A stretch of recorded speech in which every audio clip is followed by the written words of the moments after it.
Buenas noches, estimado público. El día de hoy tenemos el gusto de presentar al licenciado Salvador Montúfar. Salvador es maestro de educación primaria, profesor de enseñanza media en Historia y Ciencias Sociales y licenciado en Historia por la Escuela de Historia de la Universidad de San Carlos de Guatemala. Durante 35 años se ha desempeñado como docente en diferentes niveles educativos. Es profesor en el Colegio Alemán de Guatemala. Además es profesor titular en la Escuela de Historia de la Universidad de San Carlos de Guatemala desde hace más de 25 años. Ha sido autor y coautor de más de 30 libros de texto de ciencias sociales para todos los niveles, primario, medio y superior. Es cofundador de la plataforma digital Historia GT, cuyo propósito es contribuir a la investigación, promoción y difusión de la historia de Guatemala, así como de su enseñanza. Es creador del canal de YouTube, El Profe de Historia GT, en el que presenta videos sobre la historia de la ciudad de Guatemala, sobre historia de Guatemala. Sus intereses de investigación se orientan en la historia de los pueblos originarios de Guatemala, en el fenómeno del anticomunismo guatemalteco. Actualmente es coordinador de la carrera para el profesorado de enseñanza media en Historia y Ciencias Sociales y del plan sabatino en la Escuela de Historia de la Universidad de San Carlos de Guatemala. El día de hoy, Salvador Montúfar nos hablará sobre un tema muy interesante que tiene que ver en consonancia con el aniversario de la independencia. Hoy nos hablará sobre independencia, de quiénes y para quiénes. Bienvenido, Salvador, es un gusto tenerte exponiendo en esta noche. Estimado público, los dejamos con el profesor Montúfar. Muy buenas noches, estimado Julio, muchas gracias por esa cálida bienvenida a esta casa que es nuestra casa, y también al público que nos honra con su grata presencia. Un saludo cordial al colectivo Historia GT por esta invitación. De igual manera, les quiero comentar que me siento sumamente emocionado de estar acá con el colectivo, con los colegas queridos, quienes iniciamos esta idea hace ya muchos años, y que vemos que en este contexto de la pandemia hemos abierto nuestros horizontes, porque ahora ya estamos muy claros en cuanto a la posibilidad de hacer este tipo de eventos con nuestros queridos y queridas colegas centroamericanos y más allá del Istmo, igual que aquí a lo interno de Guatemala. Y creímos conveniente que no deberíamos de esperar hasta que se lleguen las fechas patrias, las famosas fechas patrias del 15 de septiembre, para plantear una propuesta de análisis de lo que fue el proceso de independencia del Reino de Guatemala, la Capitanía General de Guatemala. Por eso es que hoy vamos a plantear una ponencia muy sencilla, pero también para promover el análisis y la crítica, por lo que exhortamos a nuestro querido público que manifiesten desde ya sus interrogantes ahí en la plataforma de Facebook Live, para que todos podamos saber cuáles son sus inquietudes y podamos tener un intercambio fructífero sobre este tema tan interesante de cara a este célebre bicentenario de la independencia centroamericana. Voy a tratar de fraccionar esta ponencia o esta presentación en tres partes. En la primera, un pequeño ámbito de lo que está pasando en el mundo para contextualizar cómo se desenvuelve esta independencia. En un segundo momento, un análisis de qué pasa en los días previos al 15 de septiembre en la Nueva Guatemala de la Asunción, particularmente en torno a ciertas personas que están planificando lo que quieren hacer cuando se llegue el momento de la independencia. Y en un tercer momento, un análisis teórico de la independencia con la pregunta inicial de quiénes y para quiénes se hace la independencia. De tal manera que vamos a basarnos en esta presentación, que esperamos sea de su agrado, que llenemos los objetivos que nos hemos trazado como colegas. Y justamente aquí la tenemos, ¿no? La pregunta básica: independencia, ¿de quiénes y para quiénes? De hecho, esta pregunta la planteamos porque a partir de la misma podemos deducir si lo que tiene que pasar el 15 de septiembre de este año 2021 debe ser una celebración, como se está viendo desde la oficialidad, o si debería ser una conmemoración, una reflexión crítica de qué fue ese movimiento, para que tengamos idea de lo que corresponde. De tal manera que esta pregunta es esencial en nuestros objetivos de esta noche. Queremos ubicarnos en el marco global, porque las independencias y cualquier proceso histórico no ocurren en un lugar llamado la Nueva Guatemala de la Asunción ni en el Reino de Guatemala nada más. Hay algo atrás, hay un trasfondo que nosotros los historiadores siempre tratamos de explicar. Y acá no me quiero ir muy lejos porque no es el objetivo, sino con algunos elementos que están ocurriendo previamente al advenimiento de esta independencia. Y a esta diapositiva le hemos titulado Una era de cambios, la Revolución Francesa, acaecida en 1789. Como sabemos, es el movimiento más interesante con respecto al rompimiento del famoso antiguo régimen, porque si bien es cierto hubo otros procesos revolucionarios, como la misma Revolución Inglesa, incluso la Revolución Norteamericana, esta es tal vez la más célebre por muchas connotaciones que tiene. De tal manera que esa revolución que ocurre algunas pocas décadas antes de la independencia de Centroamérica, está ahí para reflejar que está pasando algo en el mundo, que hay un movimiento, como lo dice claramente acá, revolucionario, que es una transformación radical de las estructuras de la sociedad francesa del antiguo régimen para dar cabida a una nueva sociedad, y hay una participación masiva de la población, por supuesto que hay un liderazgo de ciertos sectores intelectuales, por supuesto, pero está ahí ese movimiento que tiene gran trascendencia. Yo particularmente opino, y muchos colegas lo han afirmado, que las élites intelectuales de esta parte del mundo tenían acceso al conocimiento de lo que estaba pasando en Europa. Sabían que allá se estaba gestando un movimiento. Y eso de alguna manera los pone en qué pensar, los pone en qué reflexionar, y por eso no hay que dejar de lado ese movimiento revolucionario. Yo no vengo a plantearles a ustedes que los criollos que plantean la independencia quieren abrazar esa revolución francesa y hacerla suya a la versión guatemalteca. Por el contrario, porque recordémonos cómo ese lema, esos tres lemas de la revolución, libertad, igualdad y fraternidad, no convienen a estos sectores poderosos del Reino de Guatemala, menos a los que ostentan el poder en la capital del reino, en la Nueva Guatemala de la Asunción. Por supuesto, entrarían en contradicción con sus proyectos. Y acá más cercano, ya en el ámbito americano, no voy a citar el caso de la independencia de las 13 colonias británicas, sino que me voy a quedar con un ámbito más cercano ocurrido acá en el Caribe. Resulta que la segunda independencia americana fue justamente ahí en Haití. ¿Qué ocurre en Haití? 1804. Algunas décadas después del triunfo de la independencia de las 13 colonias británicas, se produce ya en el ámbito de América Latina y el Caribe una independencia que al mismo tiempo es una revolución social. Y eso es bien interesante. Ese movimiento no fue solo independizar a Haití de su potencia, que era Francia, sino al mismo tiempo provocar en ese momento, al mismo tiempo, una revolución social para dar con el traste con el sistema esclavista que prevalecía en la isla y que tenía sometidos a millones de esclavos de origen africano, que eran la gran mayoría de la población haitiana, como sus descendientes lo siguen siendo en la actualidad. Lo cierto es que esta revolución social fue acompañada del movimiento de independentista, y ojo, porque estamos hablando entonces de una independencia que trató de ir a las bases de transformación. No solo es, nos salimos de Francia, somos independientes, no, es una revolución donde el factor étnico, en este caso los grupos de origen africano, son los que dirigen esa revolución, la hacen suya, y por lo tanto es una transformación radical a lo interno de la sociedad haitiana.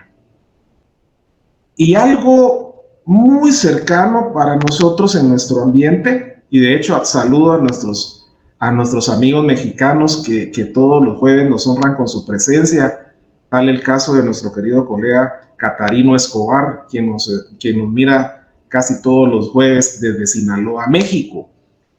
El Grito de Dolores. Este es un movimiento ya más cercano al nuestro, que ocurre apenas 6 años después de la independencia de Haití. Y ese Grito de Dolores, en este lugar que se llamaba en aquel tiempo la Nueva España, y que básicamente hoy sería la República Mexicana, los Estados Unidos mexicanos, para ser más propios, acaeció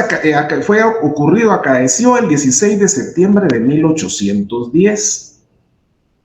Y como le coloqué a esta diapositiva el título, una revolución social en la vecindad del Reino de Guatemala. ¿Por qué lo menciono con ese nombre? Porque es muy interesante pensar que lo que estaba ocurriendo acá hacia el 15 de septiembre tenía sus reflejos en movimientos muy cercanos. El Reino de Guatemala no era una isla, la Nueva Guatemala de la Asunción tampoco, ni tampoco los actores centrales que veremos hoy, como son esas élites, principalmente criollas, no están actuando por su cuenta ni en el vacío, sino que están actuando porque también hay un marco referencial alrededor de ese movimiento. De tal manera que, por ejemplo, en esa imagen, lo que tenemos ahí es esa idea de lo que ocurre el 16 de septiembre de 1810, que de manera interesante sabemos que fue un grito inicial para desarrollar una independencia de carácter social. Es decir, ahí también se estaba planteando, al igual que en el caso de Haití, que la independencia no iba a ser nada más que la Nueva España dejara de ser una colonia española, sino que, por el contrario, se constituyera en una verdadera revolución social. De tal manera que tenemos a estos sacerdotes que fueron líderes cada uno en un momento determinado de este movimiento, Miguel Hidalgo y Costilla y José María Morelos, en un ámbito temporal de más o menos 5 años, en donde estos preclaros líderes están planteando, junto a unas grandes bases, muy grandes de campesinos y artesanos, y una gran composición social popular, que está moviendo esta dinámica de esta revolución social en la Nueva España.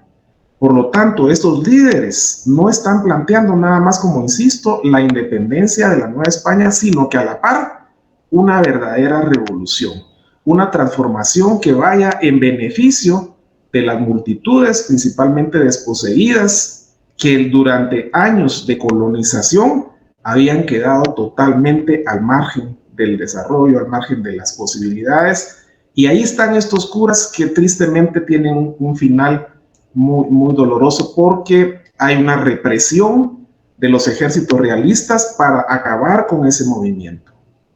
Y ojo, porque cuando en México se celebra actualmente la independencia, no están celebrando la firma de la independencia de 1821, sino que están celebrando el célebre Grito de Dolores acaecido 11 años atrás. Por eso hay que recordar que la independencia de México tiene 2 momentos, y para el caso del Reino de Guatemala, los 2 momentos son igualmente importantes e impactantes. El primero, porque mi planteamiento es el siguiente: este movimiento de Miguel Hidalgo y Costilla y José María Morelos impactó en los ánimos de las élites del Reino de Guatemala, y particularmente de la capital, de la Capitanía General, es decir, la gente que tenía el poder real acá en la Nueva Guatemala de la Asunción. ¿Por qué impactó en los ánimos? Porque ellos se imaginaban qué podía pasar en esta región del mundo si la independencia la hubiesen proclamado líderes con una visión popular, y eso qué iba a pasar con los privilegios que tenían estas personas. Y la segunda parte es también interesante, porque el segundo bloque de la independencia de México, como les digo, que ocurre 11 años después, en este caso aquí lo tenemos planteado, justamente cuando se firma el Plan de Iguala, donde el líder preclaro es Agustín de Iturbide. Eso es el 24 de febrero de 1821. Ahí ya es otra forma de hacer la independencia. es una forma totalmente distinta a la que se había preparado 11 años atrás. Acá ya no tiene un contenido social, ya no están pensando en una revolución para satisfacer las necesidades de las grandes mayorías, sino al contrario. Esta independencia de Agustín de Iturbide es una independencia más conservadora, es una independencia para mantener el status quo y cambiar para que no cambie. Es un aforismo esto, ¿verdad? Pero es cambiar para que no cambie, es decir, vamos a quitar a las autoridades realistas, a las autoridades virreinales y vamos a crear un sistema mediante el cual las autoridades de aquí en adelante van a ser las élites criollas. Esa segunda forma de hacer la independencia fue la que finalmente triunfó en México y que se quedó establecida el 27 de septiembre de 1821, apenas unos días después de la del Reino de Guatemala, acaecida el 15 de septiembre. ¿Qué ocurre acá? Miren qué interesante esto, y si nos está escuchando el colega Catarino, nos podrá, de hecho, ampliar o comentar algo más sobre esto. Resulta que esa independencia que se había establecido, ese plan de Iguala que se había planteado en febrero de 1821, va llegando a todas las regiones de lo que era en la Nueva España, hoy México. Y cuando llega a esta región de Chiapas, miren qué interesante, porque Chiapas en teoría pertenecía a la Capitanía General de Guatemala, era parte de la Audiencia de Guatemala. Sin embargo, llegan las noticias a Chiapas de lo que estaba pasando en México y, sin ir muy lejos, ahí aparece un líder religioso, Fray Matías de Córdoba, quien el 28 de agosto de 1821 firma la primera acta de independencia de toda Centroamérica. Este es un dato bien interesante, porque antes de que se firmara la del 15 de septiembre, ya los chapanecos estaban firmando su propia acta. ¿Esto qué quiere decir? Que ellos no esperaron a consultarle a las autoridades del Reino de Guatemala, principalmente aquí en la Capitanía General, no le quisieron preguntar antes a las autoridades qué pensaban, sino al contrario, de manera proactiva, líderes como Fray Matías de Córdoba y una gran cantidad de gente intelectuales y religiosos de ahí de Chiapas, más el apoyo popular, por supuesto, plantean esa firma en un acta inicial. Por eso va a quedar registrado que la primera acta del Reino de Guatemala a nivel de independencia se firmó en Chiapas, en Comitán. Y apenas días después hacen lo propio otras ciudades. Ciudad Real el 3 de septiembre y Tuxtla, ahora Tuxtla Gutiérrez, el 4 de septiembre. Ojo con eso. Estas regiones para ese momento todavía son del Reino de Guatemala. Años después van a hacer su segunda independencia y se van a declarar parte del Imperio Mexicano y se van a salir definitivamente de lo que más adelante van a ser las Provincias Unidas de Centroamérica. ¿Qué ocurre? Este dato es bien interesante. Y yo creo que todos tenemos en la mente lo que pasa en Guatemala el 14 de septiembre cada año. ¿Qué pasa en Guatemala el 14 de septiembre? Las antorchas. Mucha gente las aplaude, otras personas las detestan, pero lo cierto es que el 14 de septiembre está esa tradición de andar corriendo en las calles, que no es tan antigua. Apenas se inicia en 1958, según registros hemerográficos. No es tan de larga duración. Por eso es que es fácil recordar el 14 de septiembre, un día antes de esta situación, de esta acta, de la firma del acta de independencia. Resulta entonces que el viernes 14 de septiembre llegan correos provenientes de Chiapas, porque estas tres ciudades que mencionamos de Chiapas ya habían firmado la independencia. Y básicamente le mandan a decir a la capital, ¿verdad? Miren, nosotros ya nos independizamos. No sé qué piensan hacer ustedes. Esto es bien interesante y hasta chistoso, pero así pasó. Los chapanecos se anticipan y le dicen a los chapines, ¿ustedes qué piensan hacer? Y entonces Gavino Gainza, quien a la sazón era el capitán general, que por cierto no tenía mucho tiempo de estar en el poder, El capitán general, como sabemos, era la representación máxima del poder real, del poder español en ultramar, en una capitanía. ¿Por qué? Porque nuestro vecino, la Nueva España, era un virreinato y ahí lo que había era virreyes. En el caso nuestro, era una capitanía general y su máxima autoridad, que también era el presidente de la audiencia, era Gavino Gaínza. Por supuesto, una persona de origen español, militar de carrera. Entonces, ¿él qué hace? Él convoca a una junta de notables. Fíjense bien que puse las comillas. De notables de la élite de aquel tiempo, una élite económica, académica, militar y religiosa, pero como ustedes se pueden dar cuenta, lo subrayamos. El gran ausente de esta convocatoria es el pueblo. Al pueblo no se le va a convocar para nada para esta reunión que va a tener lugar el sábado 15 de septiembre por la mañana. Vean ustedes cómo se plasma ya en la misma acta. Hoy voy a trabajar básicamente con ustedes 2 documentos nada más para que podamos comprender por qué esa pregunta de quiénes hacen la independencia y para quiénes. Así comienza el Acta de Independencia de Centroamérica. Siendo públicos e indudables los deseos de independencia del gobierno español, que por escrito y de palabra ha manifestado el pueblo de esta capital, recibidos por el último correo diversos oficios de los ayuntamientos constitucionales de Ciudad Real, Comitán y Tuxtla, en que comunican haber proclamado y jurado dicha independencia y excitan a que se haga lo mismo en esta ciudad.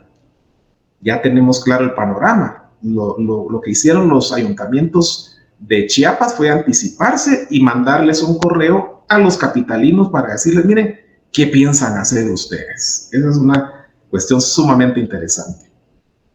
Y paralelamente, pero no menos importante, sino por el contrario, la élite, principalmente la élite criolla, tenía claro que iba a llegar el momento en que les iba a tocar tomar una decisión. Al momento de que fuera necesaria proclamar la independencia, ellos tenían que tener un plan. ¿Cómo iban a reaccionar? Porque ellos estaban viendo claramente el desenvolvimiento de este plan de Iguala y la fuerza que estaba teniendo en toda el área, en todo lo que era la Nueva España, y se dieron cuenta del impacto que causó aquí nada más a la vecindad como era Chiapas. Un territorio que pertenecía, como insistimos, a la Capitanía General de Guatemala. Y entonces resulta que hay un documento que nosotros no podemos dejar de ver. Al contrario, es un documento esencial y en estos momentos que estamos analizando la independencia y sobre todo el contexto del famoso bicentenario, debe ser analizado totalmente, porque mucha gente ignora la existencia de ese plan pacífico de independencia. ¿Qué pasó? Afortunadamente, los famosos historiadores siempre tienen algo que decirnos, y en este caso el colega historiador y periodista Enrique del Cid Fernández publicó como un hallazgo sensacional una fuente documental de primera mano, una fuente primaria.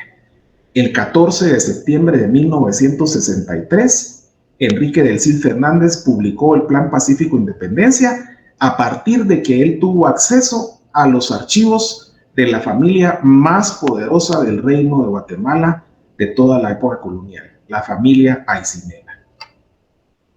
Acá tenemos una copia, un facsímil del documento original del Plan Pacífico de Independencia, con el puño y letra de quienes lo escribieron. Ya vamos a saber quiénes participaron. Afortunadamente se pudo rescatar por parte del historiador que mencioné. Y miren ustedes lo que son las cosas. Ese documento pasó inadvertido por décadas. La población guatemalteca ni atención le puso.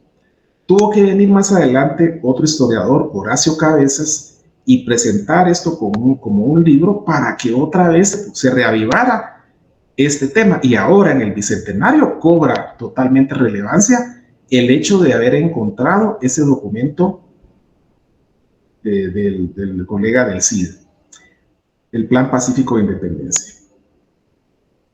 Ahí está la grafía original del Plan Pacífico, porque se publicó en el Imparcial.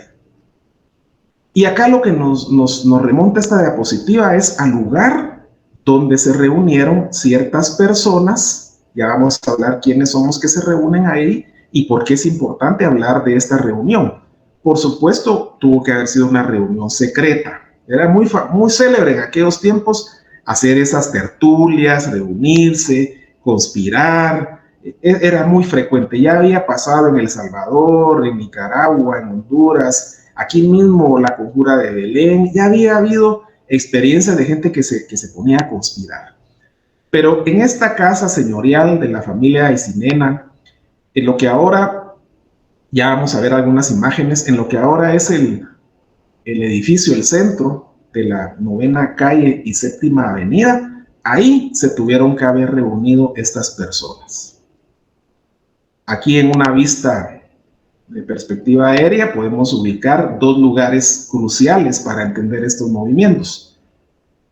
La casa señorial de la familia Aycinena, como decimos, está en este crucero de la 9ª calle y 7ª avenida, en un lugar privilegiado, porque definitivamente una familia tan poderosa tenía que tener el mejor lugar, rodeado de la plaza, por ejemplo, de la catedral y del Real Palacio. Acá, marcado con esta estrella, estaba el Real Palacio de los Capitanes, la sede donde se firmó el Acta de Independencia. Aquí podemos observar que esto es la 8ª calle, el crucero con 6ª avenida. Estos dos son ejes fundamentales, porque aquí se firmó el 15 de septiembre, pero acá en la casa señorial de la familia Aycinena tuvo lugar esa reunión donde se planificó cómo debería de realizarse la independencia, y lo sabemos gracias a ese documento llamado el Plan Pacífico de Independencia. Aquí tenemos una vista ya del siglo XX, ¿verdad? El pasaje Aycinena. Allá atrás se puede observar el Palacio Nacional, las famosas 100 puertas y todo eso. Aquí hay otra vista para recordar dónde es que está ubicado eso, el edificio del centro allá atrás. Es interesante saber el contexto geográfico donde ocurren los acontecimientos y por eso lo estamos colocando ahí. Aquí una vista de cómo era el Portal del Comercio a principios del siglo XX. Ahí tenía sus tiendas laterales, esas ya no existen. Allá atrás estaba la casa señorial de la familia Aycinena y el Portal del Comercio, que era el epicentro de esta familia, el comercio, porque esta familia tenía, si bien es cierto, grandes propiedades agrícolas, su mayor riqueza provenía de los negocios iniciados por el famoso patriarca Juan Fermín de Aycinena. Aquí tenemos a los participantes, según reza en este documento: Juan José de Aycinena, Mariano de Aycinena, Pedro Molina, Mariano de Beltranena y José Francisco Barrundia. Ellos tuvieron que haberse reunido en la última semana de agosto, aproximadamente, ahí entre el 20 y el 31 de agosto más o menos, tuvieron que haberse reunido para escribir y discutir y armar ese Plan Pacífico de Independencia. Bueno, aquí tenemos a uno de este clan, ¿verdad? Heredero de Juan Fermín de Aycinena, un clan muy poderoso que llega hasta el siglo XXI con mucho poder. Juan José de Aycinena y Piñol. Hay estudios hechos a raíz de esta familia muy poderosa. Él era religioso, fue incluso párroco de la misma catedral. Para que tengamos una idea, más adelante va a tener un papel protagónico en tiempos del presidente Rafael Carrera. Tenemos aquí a su tío, a Mariano de Aycinena y Piñol, quien pertenecía al ayuntamiento de aquí de la Nueva Guatemala de la Asunción. Otro participante que ya mencionamos, el doctor Pedro Molina, quien además de ejercer la medicina era político liberal y periodista. Creó periódicos justamente en 1820, el Editor Constitucional, con el propósito de promover las ideas en pro de la independencia. Este político hay que ponerle mucha atención porque ustedes lo ven acá con el título de liberal. Eso es lo que generalmente se sabe de él, y la mayoría de información que ustedes pueden encontrar, así se dice, era un liberal. ¿Por qué se dice eso? Porque los Aycinena en teoría eran los conservadores. Y hay mucha información equivocada y hasta mitos de que los liberales y los conservadores se odiaban a muerte.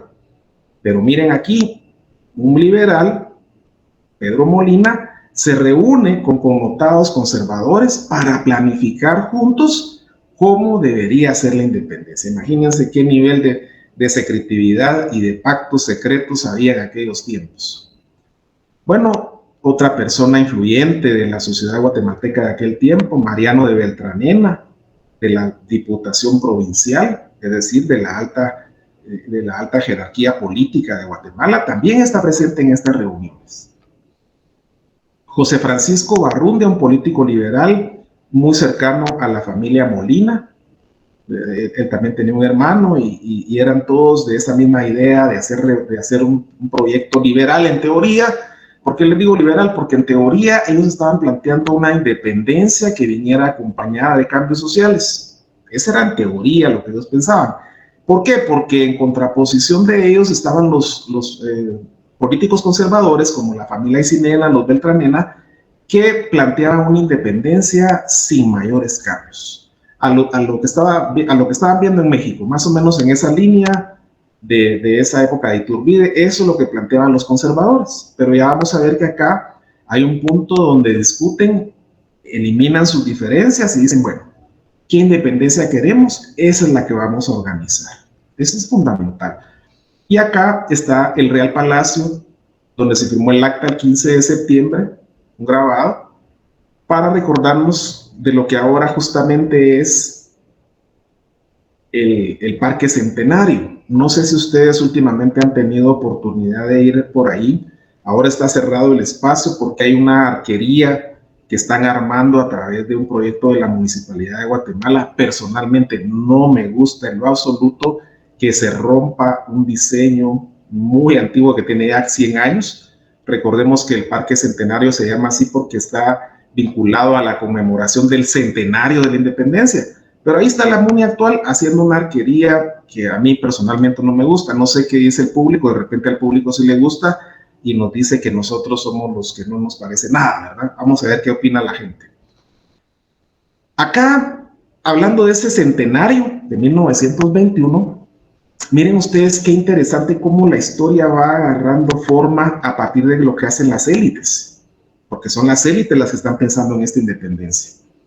Y miren, casualidades de la vida. Una pintura de Rafael Beltranena y Piñol, heredero de estas familias poderosas que firmaron el Acta de Independencia, hizo ese cuadro para conmemorar la supuesta gesta de los próceres, ¿verdad? Ustedes, entre comillas, gesta, entre comillas, próceres de 1921. Ustedes saben que esa imagen la tenemos todos los guatemaltecos, todas las guatemaltecas en nuestro imaginario, porque esa imagen después se trasladó a algo con lo que vivimos cotidianamente, que es el reverso del billete de 20 quetzales. En la propaganda, en la publicidad que se hizo de este evento, la colega integrante de este colectivo, Elisa Mencos, propuso el diseño de un sello conmemorativo que ustedes pudieron ver y que más o menos refleja ese momento de la independencia, cuando están las autoridades, ¿verdad? Ustedes, esta élite todopoderosa, el capitán general, la gente del cabildo eclesiástico, los diputados provinciales, la flor y nata de la sociedad guatemalteca reunidos ahí para discutir cómo quiere la independencia. Y aquí vienen entonces las explicaciones y cómo todo va cobrando sentido. Si ustedes se dan cuenta, tenemos acá el famoso Plan Pacífico. Yo lo que hago acá es contrastar los dos documentos, el Plan Pacífico y el Acta del 15 de septiembre, para que esto se ponga alegre, ¿verdad? Y tengamos claridad en esto que estamos abordando. Miren qué interesante. El Plan Pacífico comienza así. No tenemos jefe para esta empresa. Elegimos desde ahora y de nuestra plena voluntad y general consentimiento al señor Don Gavino Gainza, nuestro actual interino jefe. ¿Qué tal? Ya tenían claro en ese plan pacífico que cuando se hiciera la independencia, el que tenía que asumir el poder ejecutivo iba a ser el mismo capitán general de origen español que estaba ahí ocupando esa silla. Y miren lo que dice el acta de independencia. Esta acta se firmó más o menos 3 semanas después del plan pacífico de independencia. En el artículo 8 del acta de independencia del 15 de septiembre dice así: que el señor jefe político brigadier don Gavino Gaínza continúe con el gobierno superior político y militar. ¿Qué tal? ¿Qué les parece esto? Esa es la maravilla de la historia, contrastar los documentos, las fuentes primarias. ¿Por qué? Así no vienen los señalamientos de que, uno porque tiene una idea negativa de la independencia y no es el momento de celebrar, es el momento de hacer honras a lo que hicieron nuestros próceres. Lo que sucede es que nosotros los historiadores tenemos que ser críticos. Y aquí ustedes pueden observar cómo esas fuentes se empalman perfectamente bien. ¿Qué estamos planteando? Que cuando Gavino Gaínza convoca a la gente esta de la élite para que se reúnan el 15 de septiembre, ya hay un plan preconcebido. Ya había un pastel precocinado y mucha gente que estuvo adentro de la reunión, incluso algunos que estaban afuera como en el vestíbulo, más el resto de la población que solo estaba viendo, no sabían que lo que estaba ocurriendo ese 15 de septiembre ya había sido planificado. La gran mayoría lo ignoraba y de hecho la gran mayoría del pueblo de Guatemala hoy por hoy lo sigue ignorando. La gente piensa, los próceres. Y yo me acuerdo cuando en la escuela primaria antiguamente uno tenía que aprenderse el nombre de los próceres, era parte de los exámenes. Y uno tenía que poner la lista de quienes habían firmado el acta, porque había que exaltar a los llevarlos a los altares a estos próceres. Pero miren, esto no es así. Resulta que don Gavino Gaínza se va a quedar con el mando total, ahí lo dice claramente, a nivel político y militar. Miren qué interesante. La élite está de acuerdo en darle el poder a alguien con el cual pueden, y ya de hecho negociaron ese poder. Es decir, ellos no se quieren complicar la vida. Y lo único que le dicen a don Gavino Gaínza es: firmemos el acta, usted rompe con España formalmente y usted se queda con el poder. Por eso usted se queda con el poder, es teórico. Porque los que van a mandar realmente son toda esta gente que estuvo pensando en ese terrible plan pacífico de independencia. Miren, todo va cobrando sentido. Otros 2 ejemplos para cerrar este bloque de nuestra conferencia de esta noche. El artículo 2 también es muy interesante. Yo diría que es esencial para entendernos acá. El artículo 2 dice, del plan pacífico: la aceptación del jefe tendrá por primer efecto convocar una junta generalísima de los vecinos, a pretexto de prevenir el desorden en caso de decidirse el pueblo a la independencia, en que solamente se les propondrá a los concurrentes voten secretamente en pro o en contra de ella. Imagínense cómo están planificando ellos. Lo primero, como lo marcamos acá claramente, es evitar que el pueblo decida la independencia, porque va a haber un desorden, no queremos ese caos, que el pueblo no participe. Esa es la esencia de ese plan. Pero miren cómo lo refrenda el acta de independencia en el primer artículo. Ese artículo es necesario que hoy se lea y se discuta en todo momento, en las aulas, en las familias, en toda la gente que está pensando muy light sobre el tema de la independencia, porque es un artículo esencial para entender lo que ahí pasó. Dice el acta de independencia en su artículo primero que, siendo la independencia del gobierno español la voluntad general del pueblo de Guatemala, y sin perjuicio de lo que determine sobre ella el Congreso que debe formarse, el señor jefe político lo mande publicar para prevenir las consecuencias que serían temibles en el caso de que la proclamase de hecho el mismo pueblo. Como se decía antes, más claro no canta un gallo. Acá el acta está replicando lo que plantearon los redactores del Plan Pacífico de Independencia. Hoy se diría es una especie de copy-paste, copiado y pegado, calcado tal cual. Gabino Gainza, incluso quien redactó el acta que se le atribuye a José Cecilio del Valle, a quien le dicen el sabio, él plantea esa acta y lo que está haciendo es replicar lo que ya venía planteado en ese plan pacífico.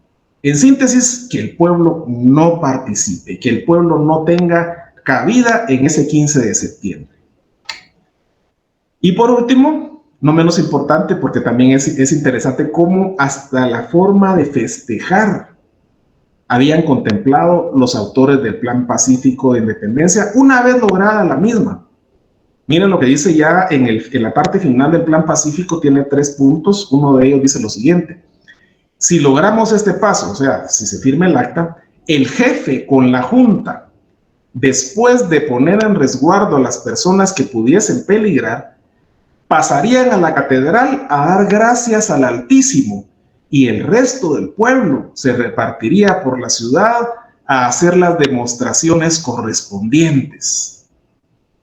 El acta del 15 de septiembre, paralelamente en su artículo 18, el artículo número 18, dice así: que se cante el día que designe el jefe político una misa solemne de gracias, con la asistencia de la Junta Provisional, de todas las autoridades, corporaciones y jefes, haciéndose salvas de artillería y 3 meses de iluminación. ¿Qué tal? ¿Qué les parece esto? Hasta ese detalle de cómo tenía que hacerse la conmemoración, particularmente en cuanto al movimiento religioso propiamente dicho, la misa solemne, y hasta cómo debería de hacer, qué debería de pasar con el pueblo, ¿verdad? El pueblo tendría que estar feliz y haciendo por todos lados, como dice ahí, haciendo demostraciones correspondientes. Pueblo que no fue invitado, pueblo que no fue convocado, pero el pueblo había que llevarlo a ese lugar. Imagínense, hasta eso planificaron los autores del Plan Pacífico de Independencia. Y por último, como les había mencionado, este tercer elemento que íbamos a abordar en esta ponencia iba a ser la pregunta: ¿qué tipo de independencia fue esta? Porque la pregunta original era ¿quiénes hacen la independencia y para quiénes? Y todo esto va unido a este análisis que hemos hecho para plantear este tipo de independencia que se hace en 1821, de cara a preguntarnos, ¿y entonces esa independencia merece la pena ser celebrada con bombos y platillos y con gastos millonarios? ¿O debemos salirle al paso con una conmemoración, con una crítica, con una visión crítica de cara a lo que debería ser Guatemala a futuro? Primero, es una independencia conservadora. Más claro no puede estar. Es una independencia que tiene un contenido totalmente conservador. Por eso, a veces, con facilidad, por ejemplo, en los libros de texto en primaria o la tradición de los maestros que han replicado lo que han aprendido, tiende a confundir. Porque cuando se habla de que los próceres aquí, los próceres por allá, que Pedro Molina era liberal y todo eso, confunde. Porque se da a entender que estaban pensando en una independencia transformadora, liberadora, una independencia al estilo de lo que estaba pasando en Nueva España en 1810, como les dije, o como lo que pasó en Haití, más radical todavía. No, la independencia de acá es conservadora. Conservadora en el sentido de que quieren mantener el status quo. Las élites, lo único que les interesa es romper formalmente con España, con el reino español, asumir ellos ya el control y, como tantas veces se dice, que los impuestos ya no vayan a parar allá al reino español, que todo lo que se genere se quede acá y que sea esa élite la que ocupe ese lugar, y eso sí, sin transformaciones. Aquí nada de estar pensando en transformaciones sociales para beneficiar a las mayorías. Aquí no, nada de estar pensando en los campesinos humildes, nada de estar pensando en los mestizos pobres del campo. No, aquí no se trata de hacer reforma de ningún tipo. Aquí se trata nada más de cambiar el poder establecido por otro, y en ese otro poder entrar esa élite que estaba organizando, por ejemplo, el Plan Pacífico, y les funcionó perfectamente bien. Y la idea es, otra vez como les decía al principio con ese aforismo, cambiar para no cambiar. Cambiar el sistema político porque ahora somos libres, ya no somos colonia, pero al mismo tiempo que esto no implique cambios sociales. Que los campesinos, la gente humilde de los pueblos originarios, los pueblos mestizos, como ya dijimos, sigan viviendo en esas condiciones de miseria, en tanto la élite siga regodeándose de una vida placentera. Paralelamente, la segunda característica de esta independencia es que es elitista. Está clarísimo, ya lo analizamos en los dos textos. Es una independencia elitista desde la concepción, cómo la concibieron, cómo pensaron ellos que tenía que ser la independencia. En el Plan Pacífico y en la misma acta de independencia está claro ese carácter elitista de la independencia de Centroamérica. Ahí, obviamente, va unido al tercer factor, que por ser elitista es excluyente y antipopular. Clarísimo, ¿verdad? No hay espacio para más. No se está pensando en que esta independencia sea favorable para transformar a la sociedad y que por lo tanto el pueblo tenga oportunidades. No, para nada. Y por eso es que no se convocó al pueblo, por eso es que no se le dio ninguna participación directa a ningún representante del pueblo, sino fue esa élite excluyente y antipopular que de manera clara lo dijo en el primer artículo. No queremos que el pueblo participe en la independencia. Y eso no lo digo yo, lo dice la misma acta. Yo invito al pueblo de Guatemala, a quienes nos escuchan, que relean el acta de independencia. Ahora es muy fácil, entran a internet, localizan el acta y van a ver que estos artículos nos hablan claramente de esa posición conservadora, elitista, excluyente y antipopular. Y de hecho, el mismo imaginario que nos han creado tiende a repetirlo hasta el cansancio, y como se repite, se piensa que así es, y nadie se pone a pensar que hay otras formas de ver este tema. Por ejemplo, miren, para ir cerrando, cuando se entona una estrofa del himno nacional, lo dice claramente por qué esa independencia no iba para ningún lado. Porque dice, nuestros padres lucharon un día, encendidos en patrio ardimiento, y lograron sin choque sangriento colocarte en un trono de amor.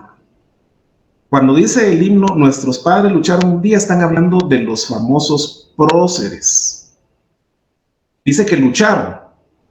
Ya vimos que aquí no hay ninguna lucha. No hay ninguna lucha, porque primero no hay que luchar contra los ejércitos realistas, porque no hay oposición.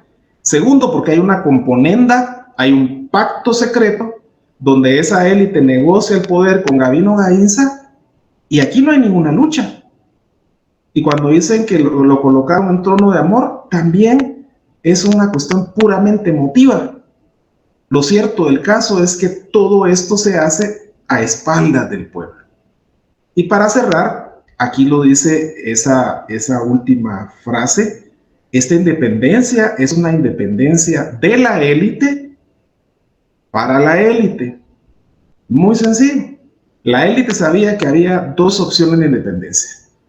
Una independencia liberadora, una independencia con contenido de revolucionario, una independencia que transformara a la sociedad guatemalteca. En aquellos tiempos la transformación era para darles oportunidad a todos los grupos, no solo a las élites, pero esa élite no quiere esas transformaciones, se resiste y no quiere un solo cambio en favor de las grandes mayorías. La élite lo que quiere es seguir manteniendo los privilegios que durante toda la colonia sus antepasados tuvieron. Por lo tanto, es una independencia que ellos organizan para ¿quiénes? Para la propia élite. Y lo dejaron claramente establecido en los dos documentos que en esta noche hemos analizado. De tal manera, entonces, que atendiendo a la pregunta original que nos convocó hoy, independencia de quiénes, para quiénes, está clarísimo. Es una independencia elitista para satisfacer los intereses de la élite. Pareciera redundante, pero así es. Y entonces, al tener claro cuál es el objetivo de esta élite en la independencia, viene la otra pregunta con la que vamos a cerrar nuestra presentación de hoy. ¿Merece la pena entonces hacer una gran celebración, una celebración fastuosa, donde se van a invertir, según sabemos, 80 millones de quetzales? Porque esa es la partida que el Ministerio de Cultura y Deportes tiene asignada para este año. Y ya sabemos que se han ido cayendo proyectos afortunadamente, como el caso de aquella pintura conmemorativa de este bicentenario, que le iba a costar al pueblo de Guatemala 1.300.000 quetzales. Afortunadamente también se cayó el proyecto del Parque Centenario, que se iba a crear ni más ni menos que en Quetzaltenango. Afortunadamente lo digo porque la gente allá, la ciudadanía consciente, manifestó su rechazo y eso provocó que se cayera ese proyecto. Pero esos 80 millones todavía están ahí y es posible que de aquí a septiembre todavía se gasten ese dinero del pueblo de Guatemala. A ver, ¿por qué entonces nosotros planteamos una versión diferente? Nosotros lo que planteamos es que evidentemente pasó la independencia, evidentemente hay un acta, evidentemente de ahí para más adelante va a aparecer que Guatemala se va a convertir en una república, no es tan inmediato, eso tendríamos que estudiarlo más adelante. Está claro que ocurren esos fenómenos históricos, pero está claro que de cara al bicentenario, ¿por qué el pueblo de Guatemala con sus impuestos debería estar celebrando algo para lo cual no fue invitado? Es que no tiene ningún sentido. Por eso es que la élite que quiera celebrar, por ejemplo, las élites políticas, deberían de celebrarlo con su propio dinero. Es la única forma que se entendería por qué lo están haciendo. De lo contrario, hacer una celebración fastuosa con dinero del pueblo tiene un contrasentido. Y hoy creo que estamos llamados a criticar y a hacerlo con base a la historia de que ese bicentenario nada más debe ser para reflexionar. Porque el objetivo es pensar qué Guatemala se heredó 200 años después. El pueblo de Guatemala ¿está satisfecho con esa Guatemala que se le heredó? ¿O el pueblo de Guatemala sabe que está relegado, que está marginado y ha sido tradicional e históricamente totalmente marginado y discriminado? Y de cara entonces a esa conmemoración, replantearnos que una Guatemala diferente debería ser posible, porque una Guatemala que replique los últimos 200 años no tiene ningún sentido para ninguna celebración. Es el momento justamente de pensar en una conmemoración crítica para saber qué tipo de Guatemala nos deberíamos de plantear que cambie en favor de las grandes mayorías, en favor del pueblo de Guatemala. Muchas gracias. Agradecemos muchísimo a Salvador Montúfar por su magistral conferencia. Gracias, Salvador, por este aprendizaje que hemos tenido en esta noche. Hay algunas preguntas ya del público, entonces quisiera empezar con la primera pregunta. Dice Seren López, ¿son los mismos conjuradores de Belén los que se apegan a este proceso de independencia? No coinciden en un 100%. En Belén hay otros conjurados, hay unos religiosos, pero no coinciden con estos 5 personajes que mencioné. También son procesos diferentes, ¿verdad? Digamos que lo de Belén es gente que está pensando de pronto en unas reformas, en hacer una independencia un poquito más propia para todo el mundo. En cambio, la gente que se reúne en ese plan pacífico sí tiene claro su proyecto elitista. Perfecto, muy bien. Pregunta Tino Sandoval.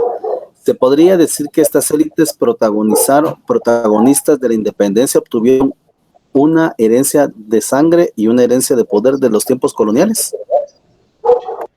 Excelente, excelente esa observación. Definitivamente cuando uno recuerda ese primer capítulo de La Patria del Criollo, que efectivamente nos dice y reza de esa manera, herencia de sangre y herencia de poder, está claro. Es que obviamente estas élites habían tenido un poder heredado históricamente desde la colonia, tenían siglos de tener ese poder, no lo querían perder en una independencia que fuera movida por el pueblo. Por lo tanto, esa comparación que hace en nuestro público en este caso es muy buena, muy acertada, definitivamente. Pregunta, bueno, te mando un saludo Catalino Escobar y habla acerca de cómo las élites también a Iturbide lo nombraron emperador. La pregunta es, ¿hubo mujeres que participaron en el proceso independentista de Guatemala? Si hubo mujeres que participaron en el proceso independentista de Guatemala. Sí, definitivamente sabemos que ahora, gracias a los estudios de las colegas historiadoras, principalmente, ¿verdad?, que demuestran que esto del acta fue una cuestión patriarcal, ¿no? Definitivamente ahí estaban solo hombres, no hay que hacernos tantas bolas. Los firmantes del acta, la gente que firma el pacto, el Plan Pacífico de Independencia, toda esta gente son hombres. Pero en un sentido más amplio sí había participación femenina. Lo que ocurre es que los hombres negaban la participación en los espacios públicos. Ese es un gran problema para los historiadores y para las historiadoras, porque es muy fácil estudiar a quienes son visibles. Los famosos próceres, ahí están sus firmas, son hombres. Pero las mujeres, quienes también tenían una actitud con respecto a la independencia, que discutían los temas en sus casas, con sus círculos de amigas y todo ello, tenían una participación, pero lamentablemente encontrar las fuentes donde ellas participan, obviamente va a ser más difícil. Esto es hasta la fecha, ustedes lo saben muy bien, que el sistema patriarcal está calcado hasta el siglo XXI y vemos que los protagonismos políticos en general están detentados en hombres. Esa es una realidad, pero las mujeres sí. El único problema con esto, creo yo, a partir de esta pregunta, es que generalmente esta pregunta va asociada con aquella otra respuesta que la gente espera. ¿Y no estaba doña Dolores Bedoya metida en esto? Y entonces ya se sesga la cuestión, porque entonces se pretende que doña Dolores sí era una protagónica y todo eso, ¿verdad? Y entonces ya pretenden que porque ella estuvo en el movimiento, y lo peor es que a ella la ponen como una señora que solamente hace la fiesta. Ustedes recuerdan cuál es el imaginario que tenemos de doña Dolores Bedoya. A ella la colocan como la organizadora de los festejos. Ella está para poner los cohetes, para poner la marimba, para regar pino, porque es mujer. Y entonces es terrible ponerla a ella en ese plano cuando ella era una mujer que pertenecía a una familia donde se discutía políticamente todo el tiempo y que tenía una formación política también. Pero lógicamente el imaginario es más fácil moverlo a partir de que doña Dolores estaba organizando el purrum. Ella solo para la fiesta servía, ¿verdad? Perfecto. Héctor Quesada, ¿cómo se construyó la identidad del guatemalteco a partir de este hecho de independencia?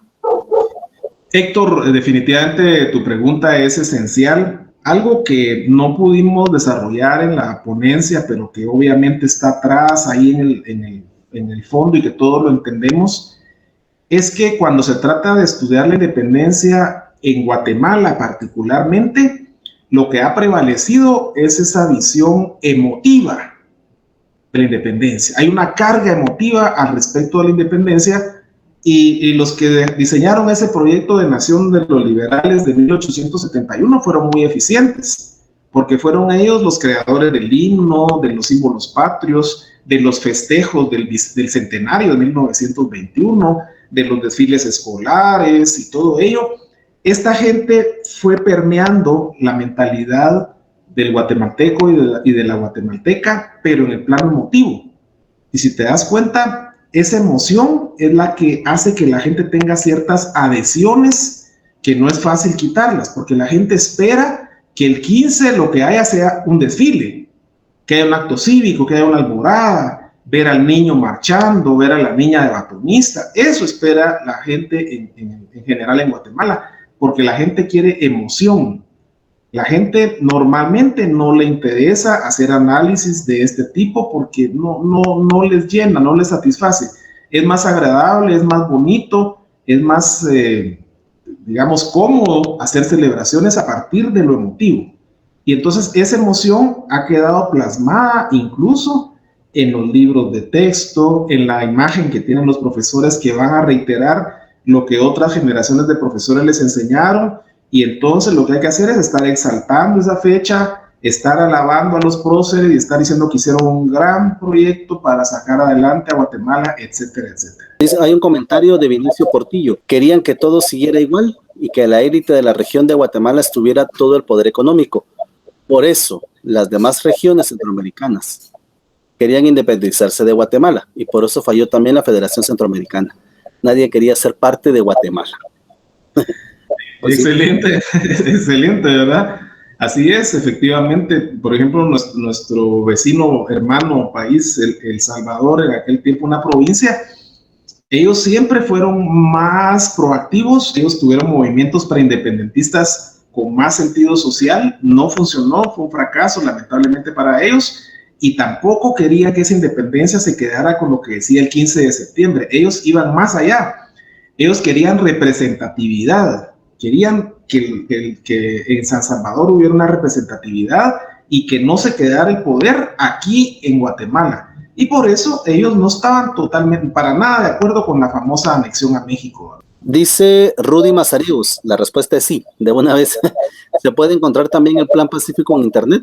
Sí, el Plan Pacífico en Internet sí se puede. De hecho, actualmente existe una plataforma para nosotros los historiadores, profesores de historia y ciencias sociales, que se llama academia.edu. Es libre, solamente uno se suscribe a academia.edu y ahí vas a encontrar el Plan Pacífico de Independencia, lo vas a descargar libremente y lo vas a poder leer tranquilamente. Es muy sencillo hacerlo. Pero también está en la transcripción que Salvador Montúfar realizó y que se encuentra en Historia GT. Exactamente, totalmente de acuerdo. Ese es un buen punto, mi estimado. Julito, ahí es más fácil hacerlo. Es su Gracias por recordarlo. Giselle Failes dice, ¿será que en ese entonces existía una idea del pueblo como hoy se entiende? ¿O era una masa sin identidad ni cohesión?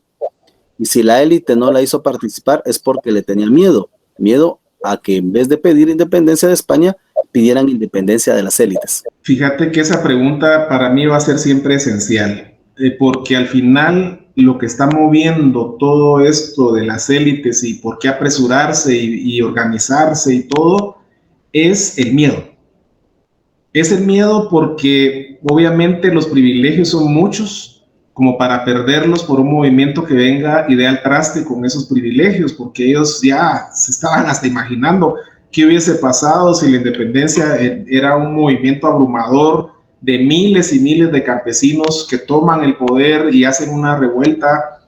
Eso no lo querían ellos. En cambio, se garantizan anticiparse a hacer la independencia y decirle a la gente, miren, ¿saben qué? Vayan a celebrar. ¿Qué me encuentres? ¿Qué me encuentres? Porque ya celebramos y la gente sale a la calle. ¡Sí, viva la independencia! Está plagado de mitos este tema de las celebraciones, donde dice que la gente se alborotó. Si mucho, la gente que rodeaba el centro histórico tal vez se puso bulliciosa, pero la gran mayoría de la población ni enterada de lo que estaba pasando. Definitivamente que no hubo tal participación. Perfecto. Elisa Mencos nos recuerda que también está el sitio de UNESCO, archive.org, en donde se pueden descargar múltiples documentos relacionados a la independencia y demás. Hay una pregunta de Roberto Santizo. ¿Por qué en la reunión para planear el Plan Pacífico no se tomó en cuenta a la élite de los Altos, concentrada en Quetzaltenango principalmente? Tener razón, esa élite va a tener que hacer su propio reclamo posteriormente, ¿verdad? Ya vienen los movimientos de un par de décadas, una década después, y ellos van a tener que plantear su propio proyecto. Definitivamente la élite capitalina, por eso despertaba desconfianza. ya había despertado desconfianza en Chiapas, en estos ayuntamientos de Comitán, Tuxtla, ¿verdad? Ciudad Real. Por eso, si se dan cuenta, ellos se anticiparon, porque sabían que la élite capitalina siempre quería hacer todo a su favor y antojo, a su sabor y antojo. La élite salvadoreña no comulgaba con la de acá, había roces. La élite de los Altos igualmente, de tal manera que esta élite que hemos hablado hoy, de hecho le podríamos agregar otro carácter a esta independencia, que fue una independencia capitalina, o sea, de la élite capitalina. Por lo tanto, tu pregunta es muy interesante, Roberto. Perfecto. Oscar Montenegro pregunta, urge una reforma educativa en el área de estudios sociales e incluir análisis de este tipo. Bueno, para eso tenemos estos conversatorios. Toda la razón, ¿verdad, Julito? Cuando nos planteamos este tipo de eventos de los días jueves, están diseñados para eso, ¿verdad? Para generar juicio crítico, para no quedarnos con el status quo, porque el status quo nos manda a celebrar, a simplemente recordar a los próceres que no son tales. Estas actividades son para discutir, para generar crítica, para generar debate. Estimado Oscar, muy, muy interesante tu propuesta. Y tenemos la pregunta de Juan Diego Lemus. En algún texto dice que la independencia fue una invitación de Agustín de Iturbide a la élite guatemalteca. ¿Esto tiene fundamento histórico? Es que mira, todo va unido, porque Agustín de Iturbide ya en febrero de 1821 está triunfando ya para hacer su proyecto, y más adelante se va a concretar con este imperio mexicano, que él va a ser el líder claro, ¿verdad? Recordémonos que ya hay conversaciones con Agustín de Iturbide que han sido investigadas con la élite que hemos estado hablando. Con Gabino Gaínza, por supuesto, pero con la élite hay un intercambio de cartas. Ya se han hecho estudios al respecto. Entonces, definitivamente Agustín de Iturbide no es un desconocido para la élite criolla, ni mucho menos para Gabino Gaínza. Ya hay una estrategia. ¿Y cómo lo sabemos? Muy sencillo. Imagínense ustedes otro bochorno de esa élite guatemalteca capitalina.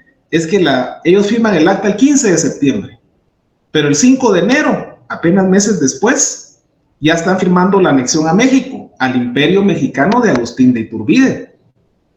Y parte de la élite, de estas élites que hemos mencionado, el clan Aycinena ya estaba negociando con Agustín de Iturbide. Y por esa razón, los mismos criollos, las élites salvadoreñas se disgustan y dicen, no queremos una anexión a México donde la élite guatemalteca salga ganando más y nosotros quedemos rezagados. Por eso se resistieron y por eso hubo enfrentamientos con San Salvador. Pero excelente pregunta, Juan Diego.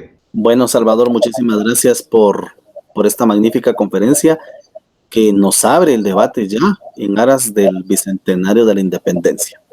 Quisiera pedirte entonces que te despidas del público, por favor, de muchos de tus alumnos y de los que somos parte del colectivo, fuimos tus alumnos también. Entonces, para que te despidas del público fiel de Historia GT.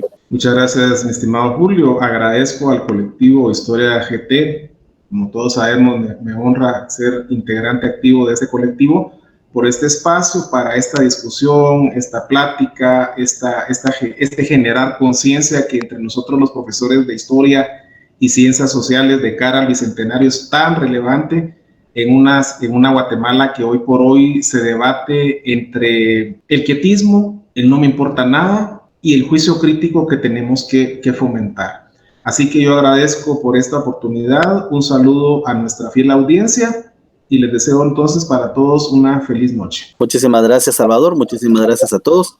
Estimado público, los esperamos la próxima semana en un nuevo jueves de Historia GT. Muchísimas gracias y que tengan buena noche.